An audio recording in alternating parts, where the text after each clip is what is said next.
Hello student, आज हम पढ़ेंगे फीमेल रिप्रोडक्टिव ऑर्गन्स। देखिए चित्र सामने बना हुआ है फीमेल रिप्रोडक्टिव ऑर्गन्स का। इसमें भी प्राइमरी और सेकेंडरी रिप्रोडक्टिव ऑर्गन्स होते हैं। अब देखिए इसमें प्राइमरी से रिप्रोडक्टिव ऑर्गन्स कौन से होती हैं? ओवरी। ये ओवरी दो दिखाई दे रहे हैं ना संख्या में, ये प्राइमरी रिप्रोडक्टिव ऑर्गन्स हैं जिनमें ओवम का फॉर्मेशन होता है। क्या बनता है? ओवम बनते हैं। अब देखिए इसके बाद में सेकेंडरी रिप्रोडक्टिव ऑर्गन्स हैं, वो होते हैं कि फिम्ब्राई, इन्फंडिबुलम, इम्पुला, इस्थमस, यूटेरस, ये इस तरह के होते हैं। अब देखिए अब यहाँ से शुरुआत करते हैं। देखिए ओवरी। ओवरी क्या है? गोल आकार की स्ट्रक्चर्स है जिसमें ओवम का फॉर्मेशन होता है, और ये एक लिगामेंट्स टिश्यू के द्वारा यहाँ यूटेरस से और इधर ये इसमें फिम्ब्राई से जुड़े हुए होते हैं। इसमें ओवम होते हैं, ये दिखाई दे रहे हैं ओवम, और यहाँ से ओव्यूलेशन होता है तो ओवम ओवरी से बाहर निकलते हैं, स्ट्रोमा होता है। ये ओवरी की संरचना है। ये प्राइमरी रिप्रोडक्टिव ऑर्गन्स कहलाते हैं। यहाँ पर ओवम बनते हैं ओवरी में, और इस संख्या में 2 होते हैं। अब देखिए ओवरी के पास में जो सेकेंडरी रिप्रोडक्टिव ऑर्गन्स जो होते हैं वो ये है फेलोपियन ट्यूब। जो पूरा आपको दिखाई दे रहा है ये क्या है? यहाँ से यहाँ तक ये है फेलोपियन ट्यूब। अब फेलोपियन ट्यूब में सबसे पहले देखिए क्या है? फिम्ब्राई। फिम्ब्राई कौन सी संरचना होती है? जब ये ओव्यूलेशन यहाँ पर होता है, ओवरी निकलते हैं, तो इसमें फिम्ब्राई में यहाँ वाइब्रेशन होता है। ये फिंगर लाइक स्ट्रक्चर है ना, और ये वाइब्रेशन होता है जिससे वो निकलते हुए ओवम को यहाँ से वो कैच कर लेती है, और कैच करने के बाद में इन्फंडिबुलम में पहुँचता है जो कि नुमा संरचना होती है, फनल लाइक स्ट्रक्चर होती है, और इसके बाद में फिर यहाँ से एम्पुला की ओर आ जाता है।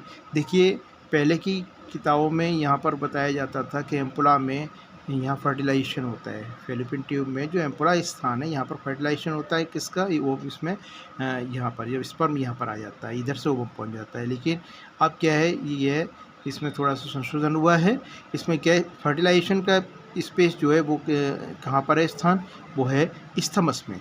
ठीक है, तो पुरानी किताबों में एम्पुला दिया हुआ है, और जो करंट नॉलेज के अनुसार जो बुक्स लिखी गई हैं उनमें क्या है, समझ दिया हुआ है। इस तरह से यहाँ पर फर्टिलाइजेशन होता है, इधर से स्पर्म आता है, इधर से ओवम पहुँचता है, फर्टिलाइजेशन स्पेस ये है। इन सभी को यहाँ से यहाँ तक जो ओविडक्ट होती है इसको बोलते हैं हम, क्या बोलते हैं? Fallopian tube.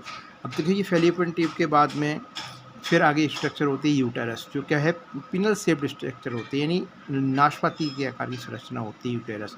और यूटेरस में यूटेराइन फंडस होता है और यूटेराइन कैविटी होती है, और इसके बाद में फिर यूटेराइन कैविटी के बाद में इस स्थान को बोलते हैं सर्विक्स। जो उसके आगे सर्विकल कैनाल होती है, और सर्विकल कैनाल के आगे जो ये स्थान होता है इसमें वेजाइना होता है, जहाँ पर कपुलेशन होता है, ये वो स्पेस होता है। ठीक है, और कपुलेशन के बाद स्पर्म को रिलीज़ किया जाता है, वो वेजाइना में किया जाता है, और यहाँ से जो स्पर्म होता है वो यूटेराइन कैविटी में पहुँचता है। यूटेराइन कैविटी से फिर यहाँ पर आता है, इसमें इस्थमस में आता है, और इस्थमस में फर्टिलाइजेशन होता है। और यहाँ पर ये उसमें एक्सटर्नल जेनिटल जो ऑर्गन्स हैं रिप्रोडक्टिव ऑर्गन्स फीमेल के, वो ये हैं, ये यहाँ पर है। इसमें क्या है? एंडोमेट्रियम, मायोमेट्रियम और पेरिमीट्रियम। जिस समय चाइल्ड बर्थ होता है तो मायोमेट्रियम में इलास्टिसिटी का प्रॉब्लम इसमें होता है, और जो मेंस्ट्रुएशन में एंडोमेट्रियम टूटती है तो मेंस्ट्रुएशन होता है। इस प्रकार हमने आप अभी पढ़ा कि फीमेल रिप्रोडक्टिव ऑर्गन्स। ठीक है, फीमेल रिप्रोडक्टिव ऑर्गन्स में आप अच्छी तरह से इसको याद कर लेंगे।